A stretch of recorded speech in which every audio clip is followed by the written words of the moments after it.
చంద్రబాబు నాయుడు గారికి ఒకటే చెప్తున్నాం, నీ ఇష్టం రాష్ట్రంలో ఉన్నటువంటి 175 నియోజకవర్గాల్లో ఉన్నటువంటి వైఎస్ఆర్ పార్టీకి సంబంధించినటువంటి అందరినీ కూడా లోపలేసుకో, నీ మీద పోరాటం చేసేది ఖాయం. మేమంతా జైలుకి వెళ్ళటానికి సిద్ధంగానే ఉన్నాం.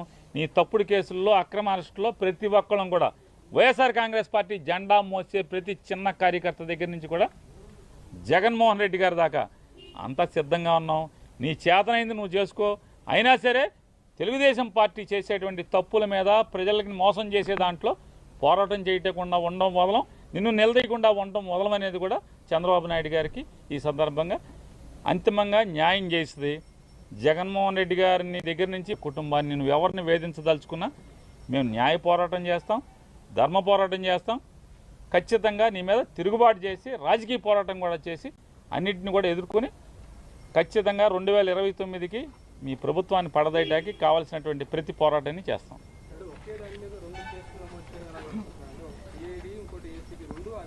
ఏమండి పద్ధతులు లేకుండా వినాయక్ గారు, పద్ధతులు ఉంటే అనుకోవచ్చు, ఇదేదో అడ్డగోలు కేసులు తప్పుడు కేసులు ఏదో రకంగా మానసికంగా వేధించాలి, తప్పుడు కేసులు పెట్టాలి, లోపలేద్దామనే నిర్ణయానికి వచ్చాక ఇక అసలు ఒక డిపార్ట్మెంట్ కట్టిందా, 2 డిపార్ట్మెంట్ ఇది కాకపోతే రేపు ఇంకో డిపార్ట్మెంట్తో ఇదే కేసు ఇంకోటితో కూడా కట్టిస్తారు, ఇంకో చోట కూడా కట్టిస్తారు.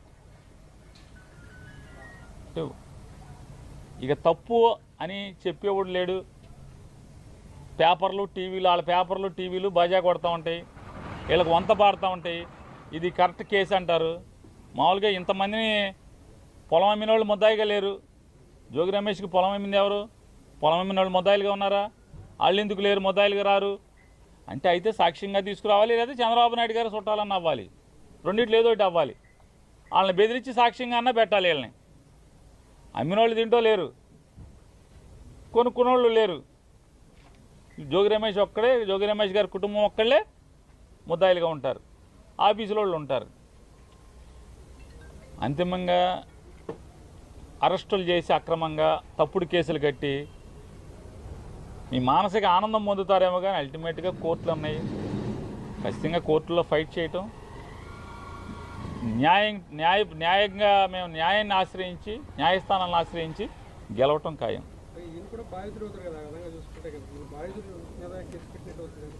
అదే అన్నా, నీకు ఉచ్చం నీచం వాయు వరుసలు ఏం లేవు. ఇక వరుస లిస్టు రాసుకున్నారు. రెడ్ బుక్ రాజ్యాంగం, రెడ్ బుక్లో ఎవడెవడున్నాడో ఆయన్ని మానసికంగా వేధించాలి, కేసులు కట్టి లోపేయాలి, సునకానందం పొందాలి. దీనికి వస్తుంది తప్ప ఏముంది? బాధితులు అవుతాడు. మీరు చెప్పినట్టు జోగి రమేష్ కుటుంబం బాధిత కుటుంబం అవ్వాలి, కానీ వీళ్ళనే నేరాంగం చేసినట్టుగా ముద్దాయిలు చేశారు. సిఐడిలో కేసు కట్టారు, ఇక్కడ కేసు కట్టారు. 2 కేసులు, ఒకే సంఘటనకు 2 కేసులు కట్టారు. ఏం చేసినా సరే నీ మానసిక ఆనందం తాత్కాలికం, వెనక్కి తగ్గేది లేదు. తెలుగుదేశం పార్టీ మీద, కూటమి ప్రభుత్వం మీద, జనాలను చేసే మోసాల మీద, వాళ్ళ కూటమి ప్రభుత్వం ప్రజల్ని వంచే దాంట్లో కానీ ప్రజా వ్యతిరేక పరిపాలన చేసే దాంట్లో నిలదీయటం, పోరాటం చేయటం. జోగి రమేష్ ఆగడు, జోగి రమేష్ గారు కొడుకు ఆగడు, ఎవరు ఆగరు.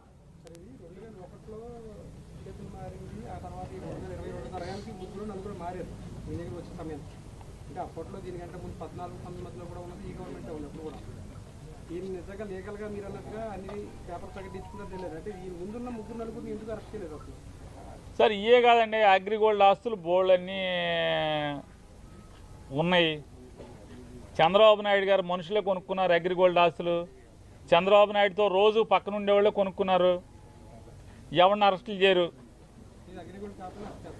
ఇది అగ్రిగోల్డ్ ఆస్తి కాదు, అగ్రిగోల్డ్ జీవోలో ఇచ్చిన సర్వే నంబరు కాదు. పోనీ గవర్నమెంట్ నిజంగానే ఆ నంబర్ తీసుకుని సర్వే చేస్తే ఈ భూమి అయితే పోనీ మన జోగి రమేష్ గారు వాళ్ళ కుటుంబాన్ని ఏదోటి వేధించవచ్చు. అది కాదు కదా. ఆ సర్వే నెంబర్ తీసుకొచ్చి ఫీల్డ్ సర్వే చేసినా కూడా ఆ భూమి ఇది కాదు. ఆ భూమి ఎక్కడ ఉంది, ఈ భూమి ఎక్కడ ఉంది. నిజంగానే జోగి రమేష్ గారి కుటుంబం తప్పు చేస్తే ఎవరైనా ఎందుకు వస్తారు? ఎవరైనా జోగి రమేష్ గారు మాత్రం బాధపడేదే ఉంటుంది. ఇక్కడ అక్రమ కేసు కాబట్టి ఎవరైనా సరే అంటే తండ్రిని ఏమీ చేయలేక పిల్లలను కూడా నువ్వు కక్ష సాధించడానికి కేసులో తప్పుడు కేసులు పెడుతున్నావు అనేది ఇక్కడ సమాజం బాధపడేది ఎవరైనా సరే. అంటే రాజకీయ కక్ష కోసం ఎంతకన్నా బరిదెగించి వెళ్తారు వీళ్ళు. తండ్రిని ఏమీ చేయలేక కొడుకుని అన్యాయంగా అక్రమంగా ఇరికిస్తున్నారని చెప్పని ఇవాళ పొద్దున్న జోగి రమేష్ గారి భార్య మాట్లాడుతుంది, నీకు పిల్లలు ఉన్నారయ్యా, మనవడు ఉన్నాడు, కొడుకున్నాడు, ఇవన్నీ ఉసురు పోసుకుంటున్నారనే చెప్తుంది ఆవిడ. నిజంగా చేసి ఉంటే మమ్మల్ని లోపల ఏమని చెప్తున్నారు, ఉరేసుకుంటామని చెప్తున్నారు కదా రమేష్ గారు. నిజంగా ఇది తప్పే అయిన కనుక నిరూపిస్తే ఖచ్చితంగా మేము ఉండమని చెప్తున్నాడు ఆయన. ఈ పాపాలకు అంతం లేదు, ఖచ్చితంగా ఈ పాపాలని పటాపంచీలు చేసేదానికి అందరం పోరాడతాం. ఉచ్చం నీచం వాయు వరుసలు ఏం లేవు. ఇక వరుస లిస్టు రాసుకున్నారు, రెడ్ బుక్ రాజ్యాంగం.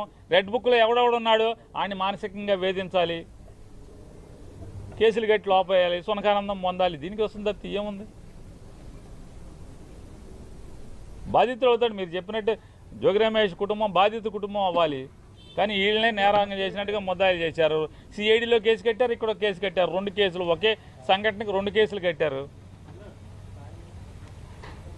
ఏం చేసినా సరే నీ మానసిక ఆనందం తాత్కాలికం, వెనక్కి తగ్గేది లేదు. తెలుగుదేశం పార్టీ మీద, కూటమి ప్రభుత్వం మీద, జనాలను చేసే మోసాల మీద, వాళ్ళ కూటమి ప్రభుత్వం ప్రజల్ని వంచే దాంట్లో కానీ, ప్రజా వ్యతిరేక పరిపాలన చేసే దాంట్లో నిలదీయటం, పోరాటం చేయటం.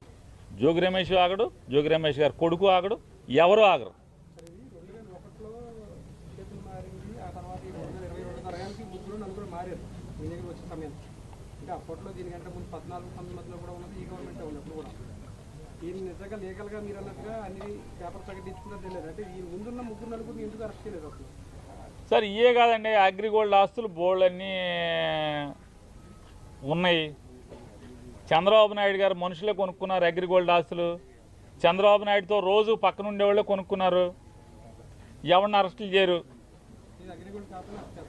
ఇది అగ్రిగోల్డ్ ఆస్తి కాదు, అగ్రిగోల్డ్ జీవోలో ఇచ్చిన సర్వే నంబరు కాదు. పోనీ గవర్నమెంట్ నిజంగానే ఆ నంబర్ తీసుకుని సర్వే చేస్తే ఈ భూమి అయితే పోనీ జగన్మోహన్ మన జోగి రమేష్ గారు వాళ్ళ కుటుంబాన్ని ఏదో వేధించవచ్చు. అది కాదు కదా. ఆ సర్వే నెంబర్ తీసుకొచ్చి ఫీల్డ్ సర్వే చేసినా కూడా ఆ భూమి ఇది కాదు. ఆ భూమి ఎక్కడ ఉంది, ఈ భూమి ఎక్కడ ఉంది. నిజంగానే జోగి రమేష్ గారి కుటుంబం తప్పు చేస్తే ఎవరైనా ఎందుకు వస్తారు? ఎవరైనా జోగి రమేష్ గారు మాత్రం బాధపడేదే ఉంటుంది. ఇక్కడ అక్రమ కేసు కాబట్టి ఎవరైనా సరే, అంటే తండ్రిని ఏమీ చేయలేక పిల్లలను కూడా నువ్వు కక్ష సాధించడానికి కేసులో తప్పుడు కేసులు పెడుతున్నావు అనేది ఇక్కడ సమాజం బాధపడేది ఎవరైనా సరే. అంటే రాజకీయ కక్ష కోసం ఎంతకన్నా బరిదెగించి వెళ్తారు వీళ్ళు. తండ్రిని ఏమీ చేయలేక కొడుకుని అన్యాయంగా అక్రమంగా ఇరికిస్తున్నారని చెప్పాను. ఇవాళ పొద్దున్న జోగి రమేష్ గారి భార్య మాట్లాడుతుంది, నీకు పిల్లలు ఉన్నారయ్యా, మనవడు ఉన్నాడు, కొడుకున్నాడు, ఇవన్నీ ఉసురు పోసుకుంటున్నారనే చెప్తుంది ఆవిడ. నిజంగా చేసి ఉంటే మమ్మల్ని లోపల ఏమని చెప్తున్నారు, ఉరేసుకుంటామని చెప్తున్నారు కదా రమేష్ గారు. నిజంగా ఇది తప్పే అయిన కనుక నిరూపిస్తే ఖచ్చితంగా మేము ఉండమని చెప్తున్నాడు ఆయన. ఈ పాపాలకు అంతం లేదు, ఖచ్చితంగా ఈ పాపాలని పటాపంచీలు చేసేదానికి అందరం పోరాడతాం.